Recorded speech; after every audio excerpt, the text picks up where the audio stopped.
یہ فلک یہ ماہ و انجم، یہ زمین یہ زمانہ،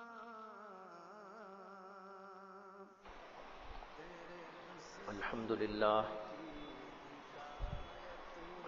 لله نحمده ونستعينه ونستغفره ونؤمن به ونتوكل عليه ونعوذ بالله من شرور أنفسنا ومن سيئات أعمالنا من يهده الله فلا مضل له ومن يضلله فلا هادي له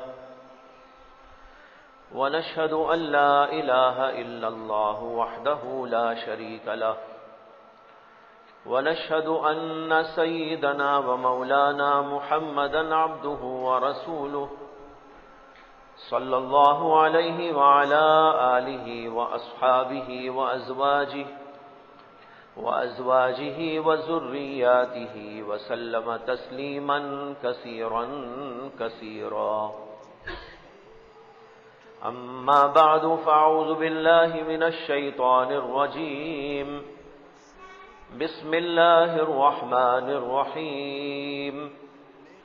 ألف لام ميم. أحسب الناس أن يتركوا أن يقولوا آمنا وهم لا يفتنون. وَلَقَدْ فَتَنَّا الَّذِينَ مِنْ قَبْلِهِمْ فَلَيَعْلَمَنَّ اللَّهُ الَّذِينَ صَدَقُوا وَلَيَعْلَمَنَّ الْكَاذِبِينَ. صدق اللہ العظیم. محترم حضرات، بھائیوں، بزرگوں، دوستوں، اس وقت ہندوستان کے جو حالات چل رہے ہیں، اور آج سے نہیں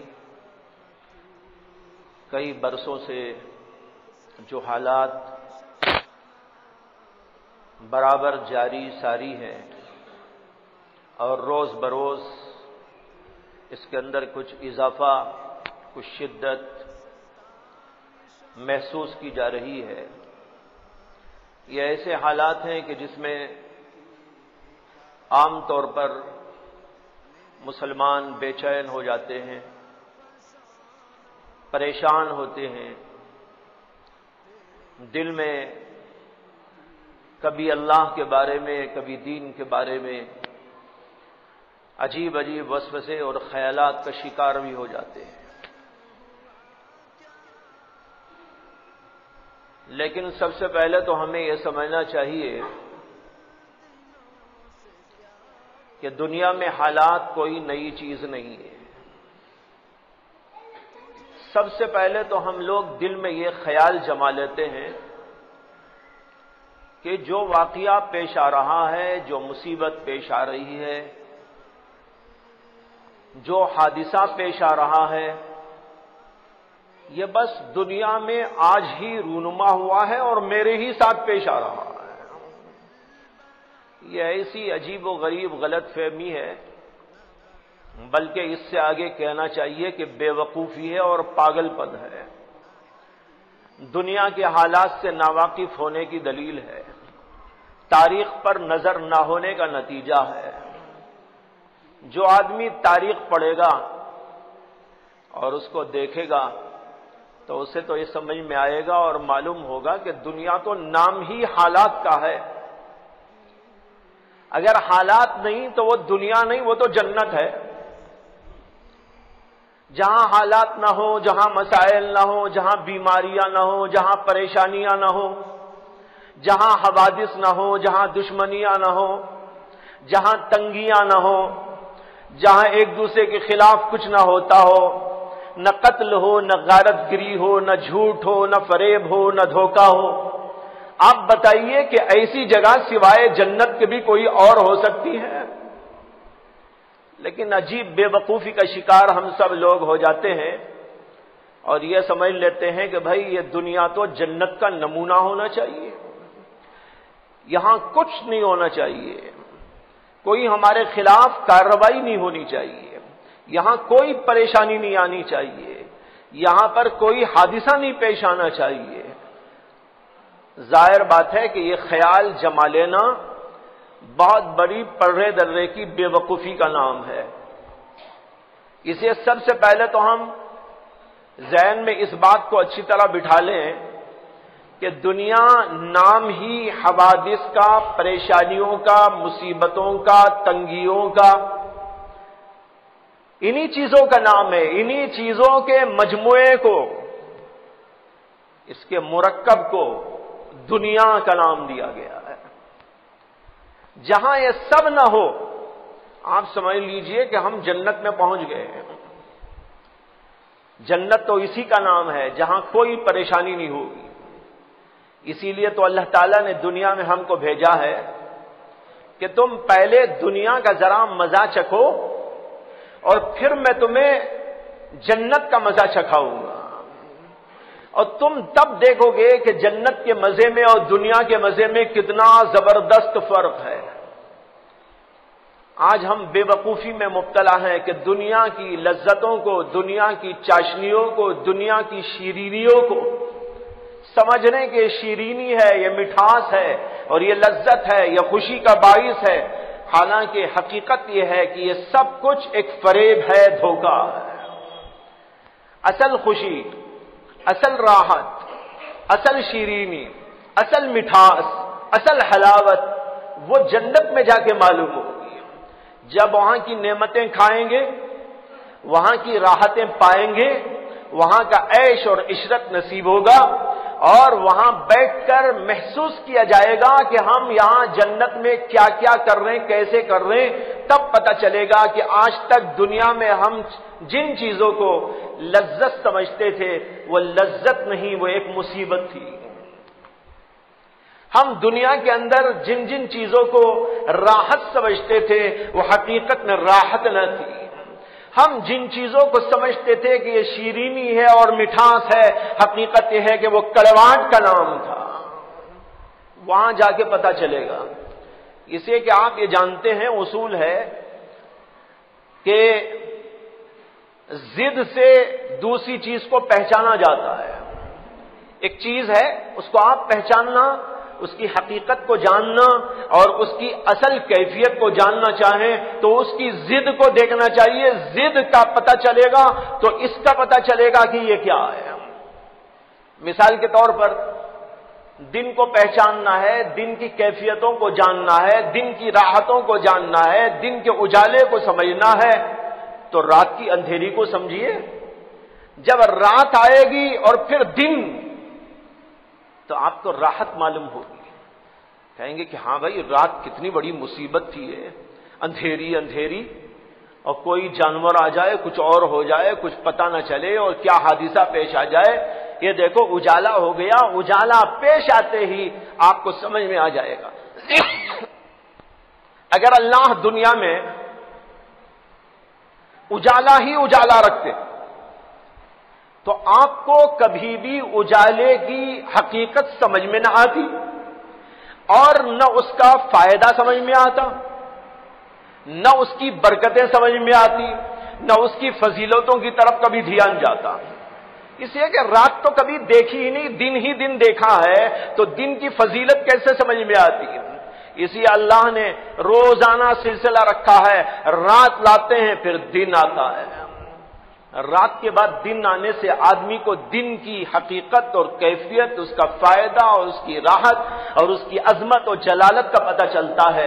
اس طرح دنیا میں اللہ تعالیٰ نے ازداد کو پیدا کر کر ایک دوسرے کو پہچاننے کا ایک نظام بنایا ہے۔ اسی طرح اللہ تعالیٰ نے دنیا میں رکھ کر ہم کو دنیا دکھائی، اور پھر اس کے بعد ایک زمانہ آئے گا کہ اللہ ہمیں جنت دکھائیں گے، اور جب جنت ہم دیکھیں گے تب سمجھ میں آئے گا کہ بھائی دنیا تو جی لگانے کی جگہ نہیں تھی، یہ دنیا تو عبرت کی جا تھی، یہ تماشا نہیں تھا، یہ لذتوں اور کیفیتوں کو حاصل کرنے کی جگہ نہ تھی، یہ تو بس ایک عبرت کی جگہ تھی۔ عبرت کی جگہ کو عبرت کی جگہ سمجھ کر اگر اس کو دیکھا جائے گا اس سے عبرت حاصل کی جائے گی، اور اگر عبرت کی جگہ کو کوئی لذت سمجھ جائے گا تو دھوکہ کھا جائے گا۔ تو اللہ نے جنت رکھی اور اس سے پہلے یہ رکھا، بالکل اسی طرح جیسے اللہ پہلے رات لاتے ہیں اور پھر اس کے بعد دن لاتے ہیں، رات کے جانے کے بعد دن کے آنے سے ہمیں سمجھ میں آتا ہے کہ یہ دن کتنی عظیم الشان اللہ کی نعمت ہے۔ اسی طرح جنت میں جا کر ہمیں پتہ چلے گا کہ اللہ تبارک و تعالیٰ نے ہم کو جنت میں لا کر کیسی عظیم عظیم چیزیں عطا فرمائی۔ کہتے ہیں لطیفہ ہے یا واقعہ کہ ایک کشتی میں کچھ لوگ سوار جا رہے تھے، سمندر کا سفر تھا۔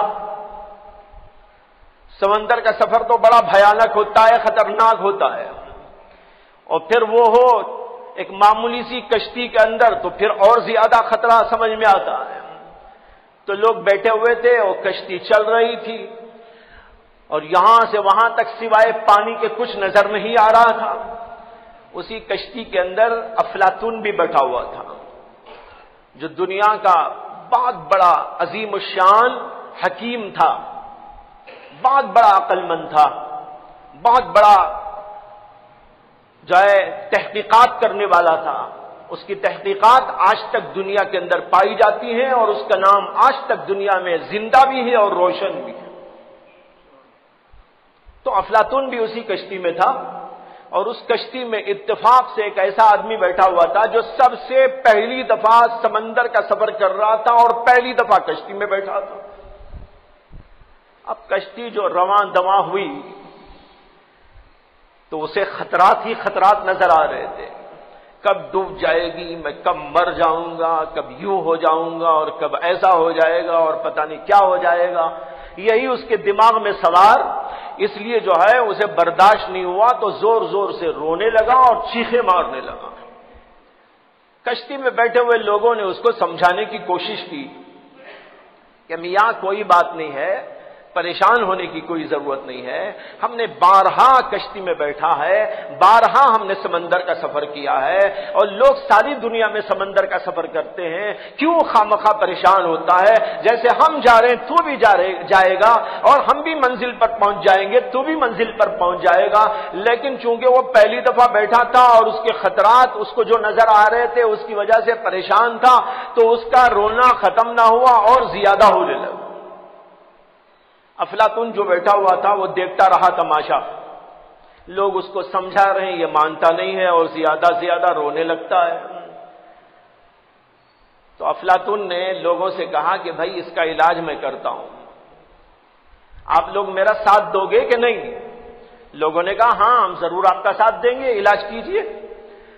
انہوں نے کچھ لوگوں کو الگ سے بلا کر کہا کہ دیکھو ایک رسی لینا اور اس کے ہاتھ پیر باندھ دینا جکڑ کے۔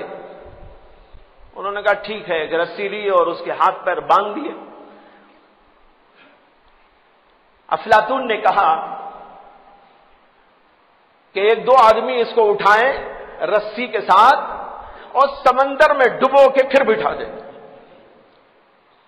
خیر کچھ لوگ جو مضبوط قسم کے تھے انہوں نے اٹھ کر اس کو پکڑا، اور پھر اس کے بعد وہ چیخے تو مارتا رہا، مار تو پہلے سے بھی رہا تھا، اب مارے تو کیا حرج ہے؟ جو پہلے ہی چیخے مار رہا تھا اب بھی مار رہا تھا، اس میں تو کوئی فرق نہیں، کچھ 21-22 کا 19-20 کا فرق ہو گیا ہوگا۔ اب وہ لوگ پکڑ کر اس کو ڈبوتے ہیں اور وہ چیخیں مارتا رہتا ہے، پھر اس کو اٹھا کے بٹھا دیتے ہیں۔ جو ہی اس کو اٹھا کے بٹھایا تو بالکل خاموش ہو گیا، اس کا سارا رونا بند ہو گیا، رسی کھول دی، اب اطمینان سے بیٹھا ہوا ہے۔ لوگوں نے کہا کہ بھائی عجیب بات ہے، یہ علاج ہماری تو سمجھ میں آیا ہی نہیں، یہ حکیم افلاطون کا عجیب و غریب علاج ہے جو ہماری سمجھ کے باہر ہے۔ تو افلاطون سے کہا کہ حضرت آپ نے یہ جو علاج کیا واقعی بڑا کارگر ہوا، بڑا مفید ہوا، بڑا نفع بخش ہوا، اور اس کا سارا رونا ختم ہو گیا، یہ آدمی ہم سے زیادہ اب اطمینان سے بیٹھ گیا ہے۔ ہم تو شاید خطرے اب بھی محسوس کر رہے ہیں، ویسے یہ سارے خطرے ختم ہو گئے، اب تو آرام سے بیٹھا ہوا ہے، یہ علاج ہم کو سمجھا دیجئے کہ یہ علاج کیا تھا۔ افلاطون نے کہا بات دراصل یہ تھی کہ اسے خطرات جو ہوتے ہیں اس کا صحیح علم نہ تھا، اور اسے یہ بھی پتا نہیں تھا کہ کشتی میں جو ہم بیٹھے کتنی عافیت کی جگہ بیٹھے ہوئے ہیں۔ تو عافیت کی جگہ میں بیٹھ کر خطرہ محسوس کر رہا تھا۔ میں نے اس کو یہ دکھانا چاہا کہ اصل خطرہ بھی دیکھ کیسا ہوتا ہے، ذرا ڈبو کے جو بٹھایا اسے سمجھ میں آ گیا کہ بھائی خطرہ تو بہت بھاری ہوتا ہے۔ اب اس خطرے سے تو میں بہت عافیت میں بیٹھا ہوا ہوں، کشتی کے اندر ہیں اور پھر لوگ بیٹھے ہوئے ہیں، میرا ساتھ دینے والے لوگ موجود ہیں، یہاں مجھے پریشان ہونے کی کیا ضرورت۔ اب اس کے دل کو بات سمجھ میں آ گئی، آرام سے بیٹھا ہوا ہے۔ میں کہتا ہوں یہی حال ہم لوگوں کا بھی ہے۔ جیسے وہ پہلی دفعہ کشتی میں بیٹھا اور پریشان ہو گیا اور اسے پتا نہیں کہ بھائی کیا کیا خطرات دنیا میں ہوتے ہیں، کیا کیا پریشانیاں دنیا میں آتی ہیں، اسی طرح ہم لوگ بھی یہ سمجھتے ہیں کہ بس اب پریشانی جو پیش آئی یہی سب سے بھاری پریشانی، سب سے زیادہ خطرناک پریشانی، اور ہم سے پہلے کسی کو کوئی دنیا میں پریشانی پیش ہی نہ آئی۔ اللہ نے قرآن میں صاف صاف فرمایا، ایک جگہ نہیں کئی مقامات پر فرمایا ہے کہ تم سے پہلے لوگوں کی بھی آزمائش کی گئی ہے، تم سے پہلے لوگوں کو بھی مصیبتوں میں مبتلا کیا گیا ہے، ان کو بھی بڑی بڑی خطرناک قسم کی مصیبتوں پریشانیوں سے دوچار کیا گیا ہے۔ ایک جگہ اللہ تعالیٰ کہتے ہیں ام حسبتم ان تدخلوا الجنة ولما يأتكم مثل الذين خلوا من قبلكم مستهم البأساء والضراء وزلزلوا۔ ارے پچھلے لوگوں کو تو ایسا تپایا گیا، پریشان کیا گیا اور مختلف مصیبتوں میں ان کو گرفتار کیا گیا کہ ان کو ہلا کے رکھ دیا گیا، زلزلوا، ان کی بلڈنگ شیک ہو گئی۔ یہ صورتحال پیش آ گئی اور آگے اللہ کہتے ہیں وزلزلوا حتى يقول الرسول والذين آمنوا معه متى نصر الله، یہاں تک کہ پیغمبروں کی زبان سے نکل گیا اور پیغمبروں پر ایمان لانے والے لوگوں کی زبانوں سے نکل گیا متى نصر اللہ، ارے اللہ کی مدد کب آئے گی۔ اب آپ اندازہ کرو کیسی مصیبتیں پریشانیاں ان کو پیش آئی ہوں گی۔ اللہ نے پچھلے زمانے کے پیغمبروں کا تذکرہ کیا اور یہ سنایا کس کو ہے؟ یہ سنایا ہے حضرات صحابہ کرام رضوان اللہ تعالی علیہ مجمعین۔ اللہ نے ان سے خطاب کیا ہے ام حسبتم، کیا تمہارا خیال یہ ہے ان تدخلوا الجنہ کہ تم جنت میں داخل ہو جاؤ گے ولما یأتکم مثل الذین خلوا من قبلکم، جبکہ اب تک تمہیں وہ مصیبتیں پریشانیاں نہیں آئی جو پچھلے لوگوں کو پیش آئی۔ حالانکہ ہم جانتے صحابہ کو کتنی اذیتیں دی گئی، کتنی مصیبتوں میں ان کو گرفتار کیا گیا، کس قدر حالات ان کے اوپر آئے، اس کے باوجود اللہ نے صحابہ سے خطاب کرتے ہوئے کہا ہے کہ تمہارا خیال یہ ہے کہ تم جنت میں اس سے پہلے داخل ہو جاؤ گے کہ تمہاری آزمائش نہیں کی جائے گی جیسے پچھلے لوگوں کی آزمائش کی گئی۔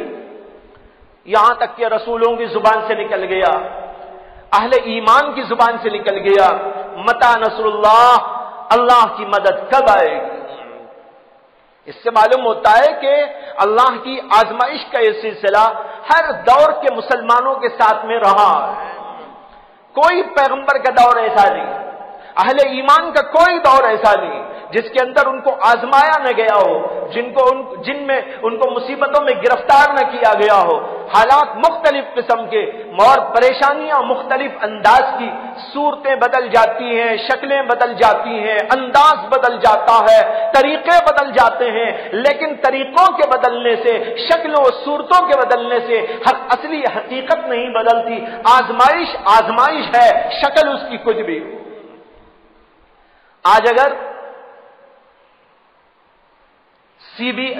CAB اور CAA قانون کو نافذ کر کے مسلمانوں کو پریشان کیا جا رہا ہے، یا NRC کے نام پر ان کو پریشانی میں مبتلا کیا جا رہا ہے اور ان کو مختلف انداز سے دھمکیاں دی جا رہی ہیں، تو آپ کو اور ہم کو قطعاً یہ نہیں سمجھنا چاہیے کہ یہ بات ہمارے لیے اور جو ہے ہمارے ہی لیے سب سے پہلے پیش آئی ہے، پہلے زمانے کے پیغمبروں سے بھی کہا گیا تھا، پہلے زمانے کے اہل ایمان سے بھی اسی طرح کی بات کہی گئی تھی.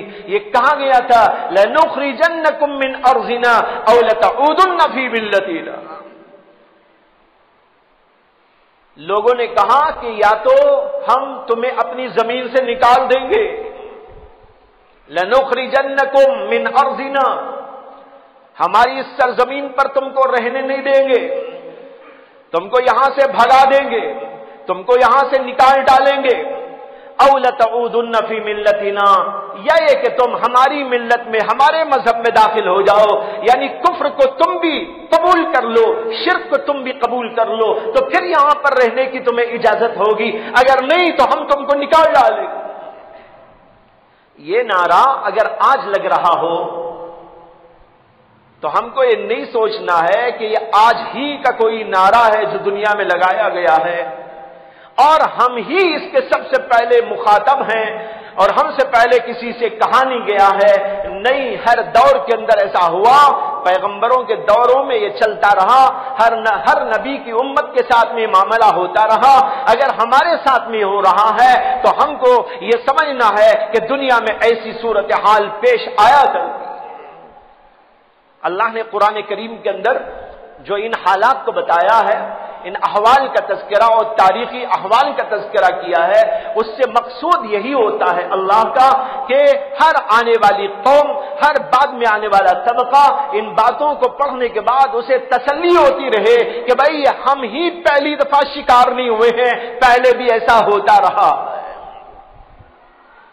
تو میں عرض یہ کر رہا تھا کہ ہم سب سے پہلے ذہن میں یہ بات بٹھا لیتے ہیں، جو حالت، جو پریشانی، جو مصیبت پیش آئی وہ دنیا میں سب سے پہلی دفعہ پیش آئی ہے اور ہمارے ہی ساتھ پیش آئی ہے. ہرگز ایسی بات نہیں ہے جیسے کہ آپ کے سامنے یہ ساری بات موجود ہے. دوسری بات جس کے اوپر ہمیں اپنی پوری توجہ صرف کرنی ہے وہ یہ ہے کہ اللہ تعالیٰ کی طرف سے یہ حالات جو پیش آتے ہیں کیوں پیش آتے ہیں. مصیبتوں اور پریشانیوں میں اہل ایمان کو گرفتار کیوں کیا جاتا ہے؟ اللہ تعالیٰ نے شروع سے یہ سلسلہ رکھا ہے. اللہ تبارک و تعالیٰ کے ہاں ایک نظام ہے اور اسی نظام کے تحت میں دنیا میں یہ سلسلہ ہمیشہ سے جاری ہے اور برابر جاری رہے گا. اس کا ذکر قرآن و حدیث کے اندر جگہ جگہ ملتا ہے. اہل ایمان کی آزمائش ہوگی. اہل ایمان کی آزمائش 3 وجہ سے ہوتی ہے. ایک وجہ تو اس کی یہ ہوتی ہے کہ کبھی کبھی اہل ایمان کے درمیان میں ایسے لوگ گھس آتے ہیں جو اہل ایمان نہیں ہوتے یا ان کا ایمان مضبوط نہیں ہوتا. ان کی صورتحال یہ ہوتی ہے وَمِنَ النَّاسِ مَن يَقُولُ آمَنَّا بِاللَّهِ فَإِذَا أُوذِيَ فِي اللَّهِ جَعَلَ فِتْنَةَ النَّاسِ كَعَذَابِ اللَّهِ.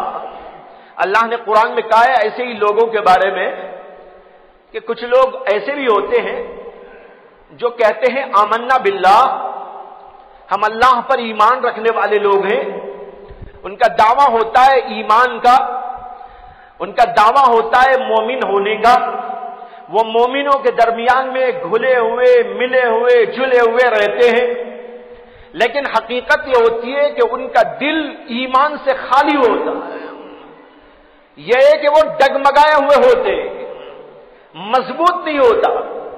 ایسے لوگوں کا حال اللہ بتاتے ہیں فَإِذَا أُوذِيَ فِي اللَّهِ، جب مسلمانوں کی آزمائش کی جاتی ہے اللہ کے راستے میں اور انہیں تکلیف دی جاتی ہے تو ان لوگوں کا حال یہ ہوتا ہے جعل فتنة الناس كعذاب اللہ، وہ لوگوں کی طرف سے آئی ہوئی آزمائش کو اللہ کے عذاب کی طرح سمجھ جاتے ہیں. یہاں سمجھنے کی بات یہ ہے، ایک ہے دنیا کے لوگوں کی طرف سے ابتلا کا پیش آنا، تکلیف کا پیش آنا، ایذاؤں کا سلسلہ جاری ہو جانا، اور ایک ہے اللہ کی طرف سے عذاب کا پیش آنا. ڈرنے کی، گھبرانے کی چیز تو اللہ کا عذاب ہے، جو آخرت میں ہوگا اور کبھی دنیا میں بھی اللہ دکھا دیتے ہیں. آدمی کو اس سے ڈرنا ہے، اللہ کا عذاب نہ آئے. اس لیے کہ اللہ کے عذاب سے بڑھ کر کوئی چیز نہیں ہے جو ڈری جائے. اللہ کا عذاب بڑا سخت ہے، اس سے زیادہ کوئی سخت نہیں، اس سے زیادہ پریشانی کی کوئی بات نہیں. اللہ کا عذاب بڑا سخت ترین عذاب ہوتا ہے، جس کی کوئی نظیر دنیا میں آپ دیکھ بھی نہیں سکتے کہ اللہ کا عذاب کیسا ہوتا ہے. تو ڈرنے کی چیز اور گھبرانے کی چیز اور پریشان ہونے کی چیز تو اللہ کا عذاب ہے. اور جب آدمی اللہ کے عذاب سے اپنے آپ کو بچانا چاہتا ہے، اللہ کے عذاب سے ڈرتا ہے اور گھبراتا ہے، تو اس کا طریقہ کار یہ ہوتا ہے وہ اللہ کی اطاعت کرتا ہے اور گناہوں سے بچتا ہے.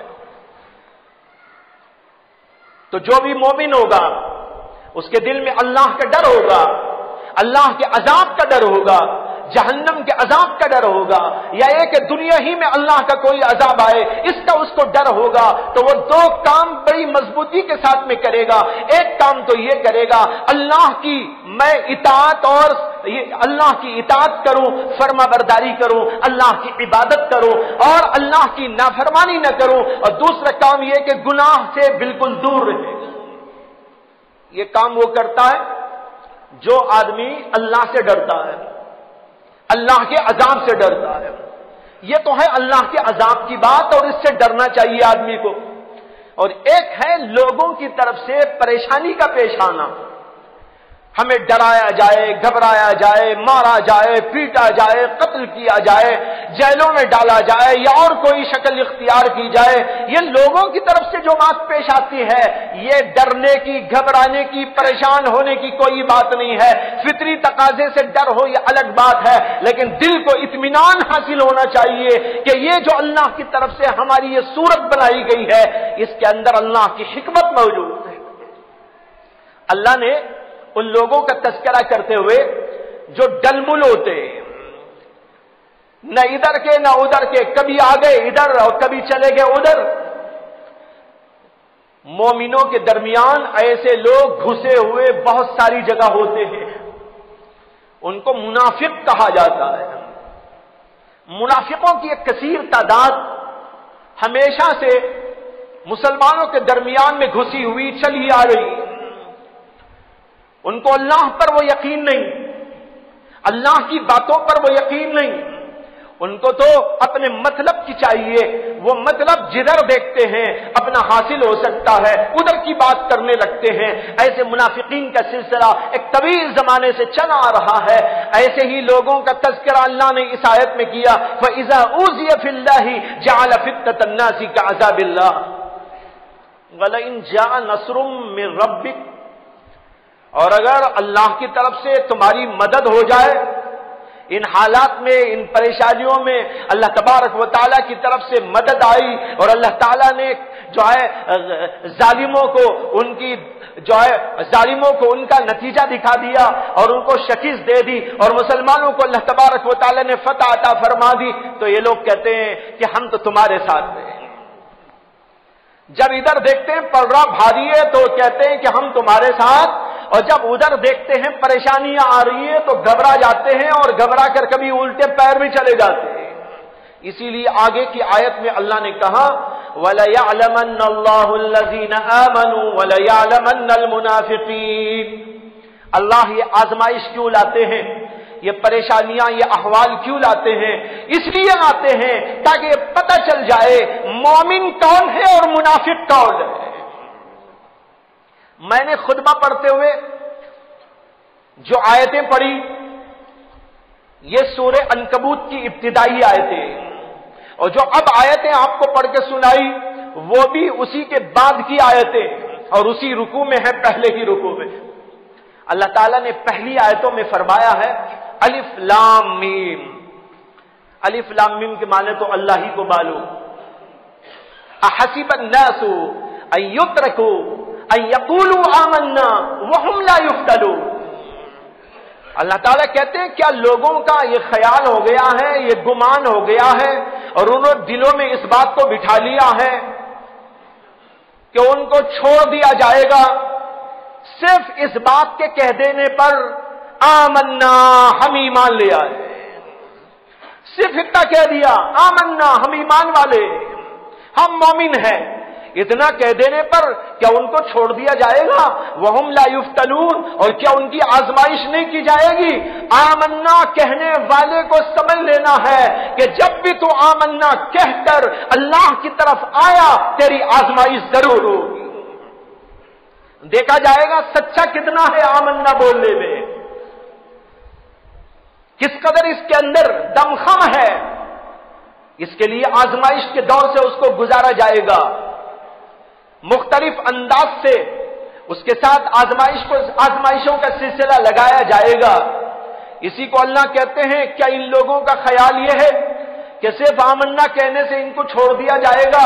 وَهُمْ لَا يُفْتَنُونَ، اور ان کی آزمائش نہیں کی جائے گی۔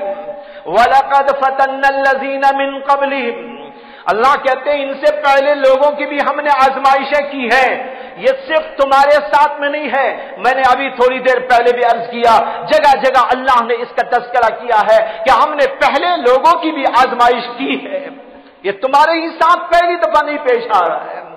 پیغمبروں کے ساتھ، پیغمبروں پہ ایمان لانے والوں کے ساتھ، اہل ایمان کے ساتھ، نیک اور صلاح رکھنے والے نیکی اور صلاح والے لوگوں کے ساتھ، سب جگہ پر یہ معاملہ اللہ کا ہے۔ اللہ کہتے ہیں ہم نے تم سے پہلے لوگوں کی بھی آزمائش کی ہے۔ کیوں کی ہے؟ کہتے ہیں فَلَيَعْلَمَنَّ اللَّهُ الَّذِينَ آمَنُوا فَلَيَعْلَمَنَّ اللَّهُ الَّذِينَ صَدَقُوا وَلَيَعْلَمَنَّ الْكَاذِبِينَ، تاکہ جھوٹے اور سچے دونوں کو امتیاز کر کے دکھا دیا جائے، کون سچا ہے آمنا بولنے میں اور کون جھوٹا ہے آمنا بولنے میں۔ سچوں اور جھوٹوں کی پہچان، اہل ایمان غیر اہل ایمان کی پہچان، ظاہراً ایمان کہنے والوں اور حقیقت میں ایمان رکھنے والوں کی پہچان، ان کے درمیان میں پہچان کے لیے اللہ آزمائش کے دور سے ہم سب کو گزارتے ہیں۔ اب مومن کا کیا کردار ہونا چاہیے؟ سب سے پہلے تو میں عرض کروں اس موقع پر کہ ہم کو اور آپ کو یہ معلوم ہے اور ہمارا یہ عقیدہ ہے، اللہ کا کلام جھوٹا نہیں ہو سکتا۔ یہ اس کا کلام ہے جو زمین بنانے والا، جو آسمان بنانے والا، جو چاند و سورج کا پیدا کرنے والا، جو ہمارے اور آپ کے اور ہم سب کو پیدا کرنے والا، ان کو بھی جو ہمیں آزمائش میں مبتلا کرتے ہیں اور ہم کو بھی سب کو پیدا کرنے والا وہی ایک خدا ہے جس خدا نے اس کلام کو نازل فرمایا محمد عربی صلی اللہ علیہ وسلم پر، اور اس کے اندر یہ فرمایا تمہاری آزمائش ہوگی، اور آزمائش اس لیے ہوگی کہ جھوٹوں اور سچوں کی پہچان ہو، آزمائش اس لیے ہوگی تاکہ مومن و منافق کی پہچان ہو، آزمائش اس لیے ہوگی تاکہ مضبوط اور ضعیف کے درمیان میں امتیاز ہو، اس کے لیے یہ آزمائش کے دور سے تم کو گزارا جائے گا۔ جب یہ ہم کو معلوم کہ اللہ کا کلام پاکیزہ کلام، مقدس و سچا کلام، اس کے اندر ریب اور شک کی کوئی گنجائش نہیں، تو ہم کو اور آپ کو یہ سمجھتے ہوئے آگے بڑھنا ہے کہ جب اللہ نے کہہ دیا آزمائش ہوگی اور آزمائش ہو رہی ہے، ہم کو دور آزمائش سے گزارا جا رہا ہے۔ جب دور آزمائش سے گزارا جا رہا ہے تو ہم کو اور آپ کو کرنا کیا چاہیے؟ کہ صرف کھا لینا، پی لینا، نعرے بازی کر دینا، کچھ الٹی سیدھی حرکتیں کر دینا اور بس جا کر آرام سے سو جانا؟ بھائیوں، اگر اتنا ہی ہے آزمائش کا مطلب تو پھر آزمائش کیا ہوئی؟ آزمائش تو وہ ہوتی ہے جس میں آدمی کی نیند ہو جائے، آزمائش تو وہ ہوتی ہے جس میں اس کا کھانا بند ہو جائے، آزمائش تو وہ ہوتی ہے جس میں اس کے چلنے اور پھرنے پہ پابندی لگ جائے، آزمائش تو وہ ہوتی ہے کہ اس کا دل کپ کپی میں مبتلا ہو جاتا ہے، آزمائش کا دور تو وہ دور ہوتا ہے جس میں وہ بیوی بچوں سے بھی بات کرنے کی سکت نہیں رکھتا، اس کا دماغ پریشان، اس کا دل پریشان ہو جاتا ہے، ایسی حالت کا نام ہے آزمائش۔ لیکن میں آپ سے پوچھتا ہوں، ہم میں سے کتنے ہیں جو اس آزمائش کے دور میں کھانے میں پینے میں، بلکہ کھانا پینا تو ضرورت کی بات ہے، اس کو تو چھوڑیے، کیا سوال ہے اس کا؟ کسی نے اپنی چائے میں کمی کر دی ہو، کسی نے اپنے سونے میں تھوڑی سی کمی کر دی ہو، جس نے اپنی سگریٹ پھونکنے میں کچھ کمی کر دی ہو، جس نے ادھر ادھر گھومنے اور پھرنے میں کچھ کمی کر دی ہو، جس نے فضول باتوں میں کچھ کمی کر دی ہو، جس نے گناہوں میں کچھ کمی کر دی ہو، جس نے اپنے آپ کو اصلاح کے نام پر کسی نیکی کے راستے میں ڈال دیا ہو، آپ ذرا سوچئے یہ کیا آزمائش ہے کہ ہم کھانا بھی برابر کھا رہے ہیں، ہمارا پینا بھی برابر ہو رہا ہے، ہمارا سونا بھی برابر ہو رہا ہے، ہماری فضولیات بھی برابر جاری ہے، اور پھر بھی ہم کہہ رہے اللہ اللہ کیا ہو رہا؟ حدیث میں آتا ہے اللہ کے نبی علیہ الصلوۃ والسلام نے فرمایا کہ پچھلے لوگوں کو ایسی ایسی اذیتیں و تکلیفیں اللہ کے راستے میں دی گئی کہ ان میں سے بعض کو آرو تک سے چیرا گیا، آرو سے چیرا گیا۔ اللہ کے نبی کہتے ہیں ایسی ایسی آزمائش کے دور سے ان کو گزارا گیا، لیکن ہم تو اطمینان سے بیٹھے ہوئے ہیں۔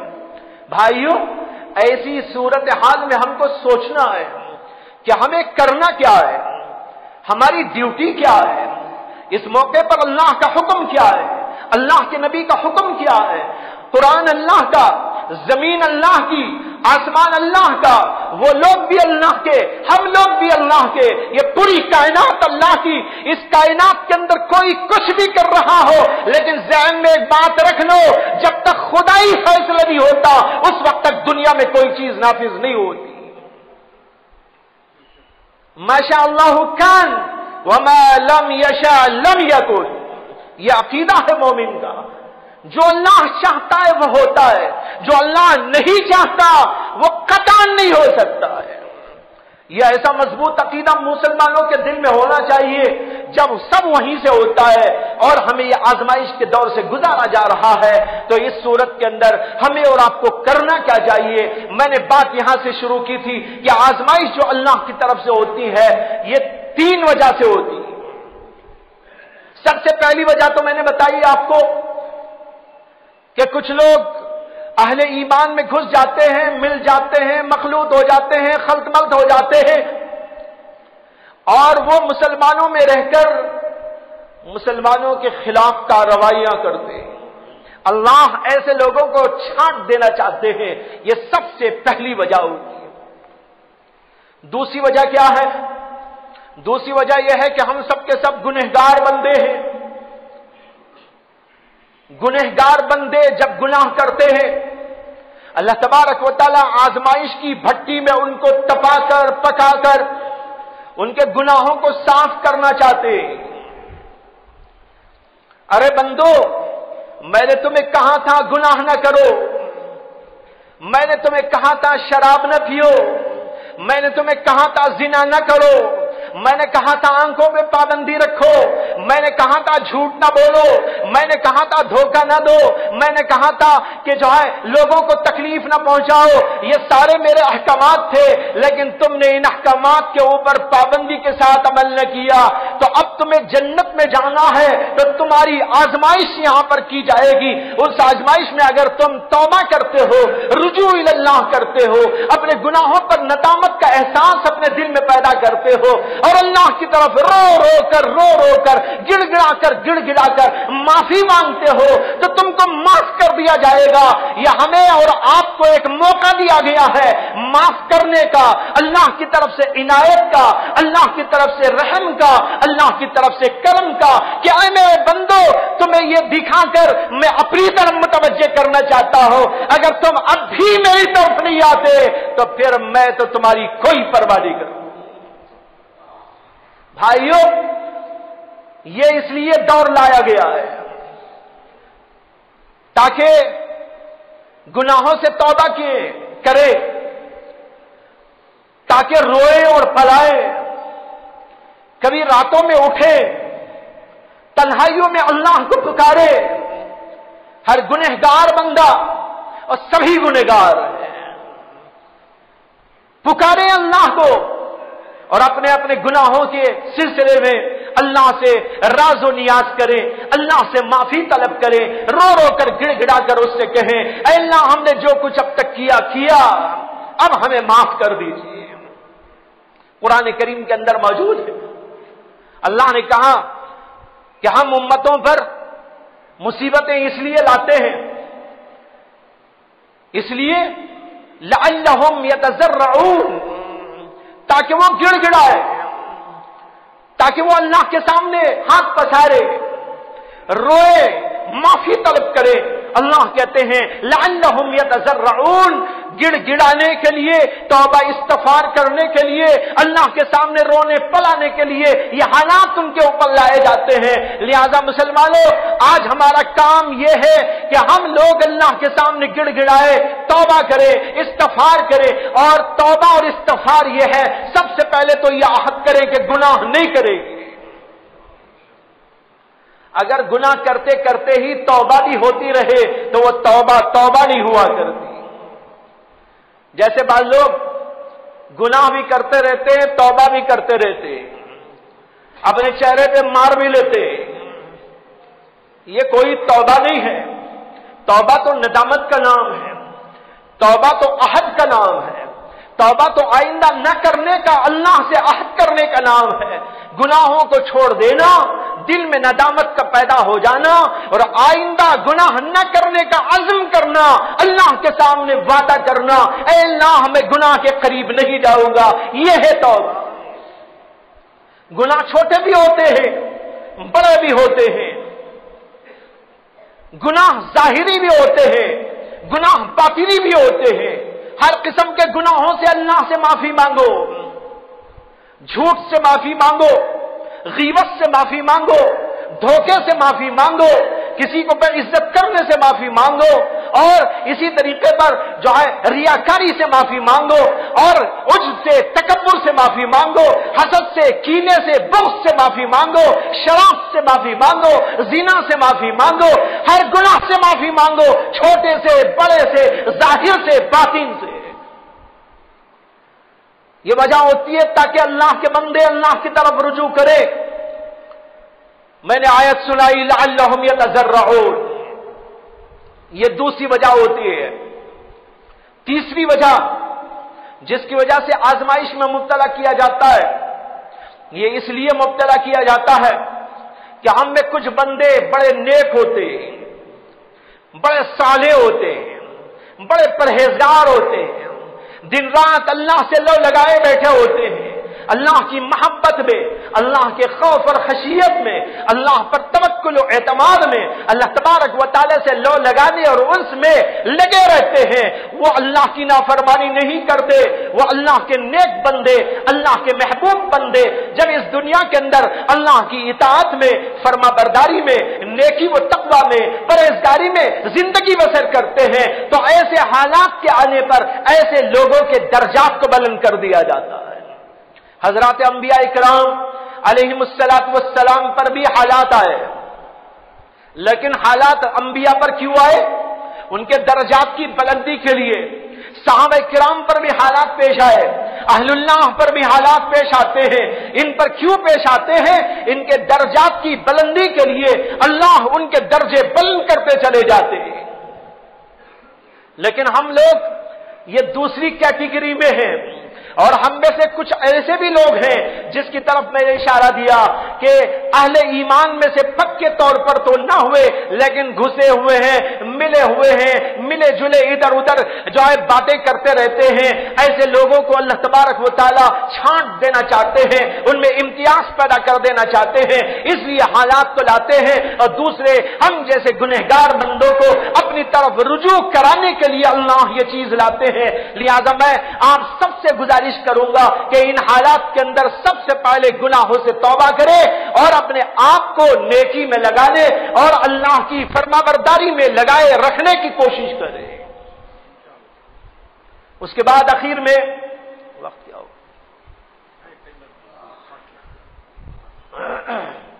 اخیر میں مسلم شریف کی ایک حدیث کا خلاصہ عرض کرنا چاہتا ہوں جو ہمارے لیے اور آپ کے لیے بہت ہی زیادہ قابل غور بڑی قابل توجہ حدیث ہے. عبد الرحمن ابن رب کعبہ ایک صحابی، ایک تابعی ہے. عبد الرحمن ابن رب الکعبہ، وہ کہتے ہیں کہ ایک دفعہ میں مسجد حرام یعنی کعبۃ اللہ میں داخل ہوا تو میں نے وہاں پر دیکھا کہ حضرت عبداللہ ابن عمرو ابن عاص رضی اللہ تعالی عنہ کعبۃ اللہ کے سائے میں بیٹھے ہوئے اور ایک ہجوم ہے جو ان کو گھیرے ہوئے. کہتے ہیں کہ میں بھی وہاں پر پہنچ گیا. جب میں وہاں پر پہنچا تو وہ حدیث بیان کر رہے تھے. انہوں نے حدیث یوں بیان کی کہ ایک دفعہ ہم لوگ اللہ کے نبی علیہ الصلوۃ والسلام کے ساتھ ایک سفر میں تھے. اللہ کے نبی علیہ الصلوۃ والسلام کے ساتھ سفر میں ایک جگہ ہم نے پڑاؤ کیا. کچھ صحابہ اپنے کچھ کھانے پینے میں، کچھ لوگ آرام کرنے میں، کچھ لوگ اپنی ضروریات سے فراغت میں مشغول ہو گئے. اتنے میں ایک اللہ کے منادی، اللہ کے نبی کے منادی نے اعلان کیا، الصلاۃ جامعہ، ارے لوگوں جمع ہو جاؤ. سارے لوگ سارا کام دھام چھوڑ کر اللہ کے نبی علیہ الصلوۃ والسلام کی طرف لپک پڑے. اللہ کے نبی علیہ الصلوۃ والسلام کے قریب آ کے جمع ہو گئے. نبی اکرم صلی اللہ علیہ وسلم نے فرمایا، جو بھی پیغمبر دنیا میں آیا اس کی یہ ذمہ داری تھی. یہ سن لو بھائیو، یہ مسلم شریف کی حدیث ہے صحیح درجے کی اور بڑی ہی قابل توجہ. ایک ایک جملہ اس کا قابل توجہ ہے. اللہ کے نبی صلی اللہ علیہ وسلم نے فرمایا کہ اے لوگوں، جو بھی پیغمبر دنیا میں تشریف لایا اس کی یہ ذمہ داری تھی کہ جو کچھ وہ امت کے حق میں خیر سمجھتا ہے اس خیر کو بھی لوگوں کے سامنے بیان کر دے، اور جس کو بھی وہ شر سمجھتا ہے اس شر کو بھی لوگوں کے سامنے بیان کر دے. یہ تمہید ہے. اللہ کے نبی علیہ الصلوۃ والسلام پہلے تمہیدی گفتگو کر رہے ہیں اور کہتے ہیں ہر پیغمبر کی ذمہ داری تھی، اللہ نے اس کے اوپر یہ لگایا تھا کہ جو اچھائی ہے وہ بھی لوگوں کو بتا دے، جو برائی اور کسی قسم کا شر ہے اس سے بھی لوگوں کو آگاہ کر دے. پھر اس کے بعد اللہ کے نبی نے کہا کہ ہماری یہ امت،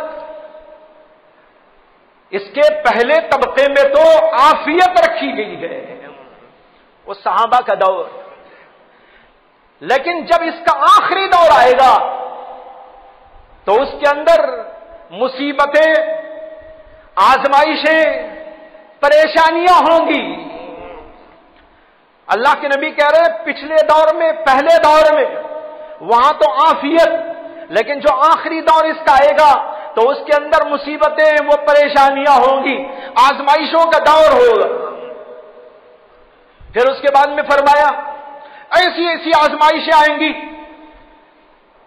کہ وہ آزمائشیں جب آئیں گی لگاتار آئیں گی، ہر آزمائش کے آنے کے بعد دوسری آزمائش جب آئے گی تب لوگوں کو سمجھ میں آئے گا کہ پہلی آزمائش تو معمولی تھی، یہ ہے بڑی خطرناک. اس میں لفظ آیا ہے یرقق بعضها بعضا. علماء نے اس کا مطلب بیان کیا ہے کہ ہر بعد میں آنے والی مصیبت پہلی مصیبت کو ہلکا قرار دے دے. اللہ کے نبی نے پھر اس کے بعد میں فرمایا ایک مصیبت آئے گی فیقول المومن هذه مهلكتي. جب مومن دیکھے گا مصیبت آئی ہے تو اس مصیبت کو دیکھ کر مومن کہے گا یہ تو وہ مصیبت ہے جو مجھے ہلاک کر کے چھوڑے گی. یعنی اسے سمجھے گا بہت بڑی مصیبت، بہت بڑی آزمائش، اس سے بڑی کوئی مصیبت نہیں، اس سے بڑی کوئی آزمائش نہیں، یہ تو مجھے ہلاک کر کے چھوڑے گی. لیکن جب بعد میں ایک اور مصیبت آئے گی تو یہ مصیبت ہلکی معلوم ہوگی. فرمایا کہ ایک مصیبت آئے گی چلی جائے گی، پھر مصیبت آئے گی، مومن سمجھے گا بڑی مصیبت ہے، وہ چلی جائے گی، پھر اسی طرح مصیبتوں پر مصیبتیں آتی رہیں گی۔ ہر بات کی مصیبت پہلی مصیبت کے مقابلے میں سخت ہوگی اور پہلی مصیبت دوسرے کے مقابلے میں بڑی ہلکی پڑ جائے گی۔ اس کے بعد میں فرمایا فَمَنْ أَحَبَّ أَنْ يُزَحْزَحَ عَنِ النَّارِ وَيُدْخَلَ الْجَنَّةَ، جو آدمی اس موقع پر یہ چاہتا ہے، دیکھو یہاں پر بھائیوں وقت کم ہے، اس لیے میں تو صرف حدیث اب سنا دوں گا، اس کی تشریح اگلے ہفتے کروں، اس لیے کہ بہت ہی اہم حدیث ہے اور ہمارے اور آپ کے حالات کے لحاظ سے تو بالکل فٹ ہونے والی حدیث ہے۔ فرمایا کہ جو آدمی یہ چاہتا ہے اس موقع پر، کس موقع پر؟ ان آزمائشوں کے موقع پر، ان حوادث کے موقع پر، ان پریشانیوں کے موقع پر، جس میں مومن سمجھ رہا ہے یہ بڑی مصیبت، یہ بڑی مصیبت، یہ بڑی خطرناک مصیبت، یہ ہلاک کرنے والی مصیبت، جب ایسا موقع ہو تو جو آدمی یہ چاہتا ہو دوزخ سے اس کو بچا لیا جائے اور وہ جنت میں داخل ہو جائے، اس کو چاہیے کہ اس کی موت اس حالت میں آئے وہ اللہ پر آخرت پر ایمان رکھنے والا ہو۔ فَلْيَأْتِ مَنِيَّتُهُ وَهُوَ يُؤْمِنُ بِاللَّهِ وَالْيَوْمِ الْآخِرِ، اس کی موت اس حالت میں آنی چاہیے وہ اللہ کو ماننے والا ہو۔ اس میں اشارہ ہے اس بات کی جانب حالات جب سنگین ہوتے ہیں تو بعض بندے ایمان چھوڑ دیتے، مرتد ہو جاتے، ان کو ایمان اچھا نہیں لگتا، وہ سمجھتے ہیں ارے کہاں کی بلا، کہاں کی مصیبت، کہاں کی پریشانی، ارے مومن رہنے سے مصیبت آ رہی ہے، چھوڑ دو اس کو اور کسی اور طرف کو چلے جاؤ۔ اللہ کے نبی نے اشارہ دیا کہ ان حالات میں جو آدمی چاہتا ہے دوزخ سے بچا لیا جائے، جنت میں داخل کر دیا جائے، اس کی موت اس حالت میں آنی چاہیے کہ وہ اللہ پر اور آخرت پر ایمان رکھنے والا ہو۔ دوسری بہت ہی اہم پوائنٹ کی بات اللہ کے نبی نے آگے فرمایا جو آدمی یہ چاہتا ہے اس کو دوسرا کام یہ کرنا ہے، کیا کہ وہ لوگوں کے پاس وہی چیز لے کے جائے جو خود اپنے لیے پسند کرتا ہے۔ یہ دو باتیں ایسی ہیں کہ آج میں سمجھ رہا ہوں اس حدیث کو پڑھنے کے بعد کہ آج کے حالات میں بالکل فٹ ہو رہی ہے اور آج کے حالات کا سب سے بڑا درس اسی حدیث پاک کے اندر موجود ہے۔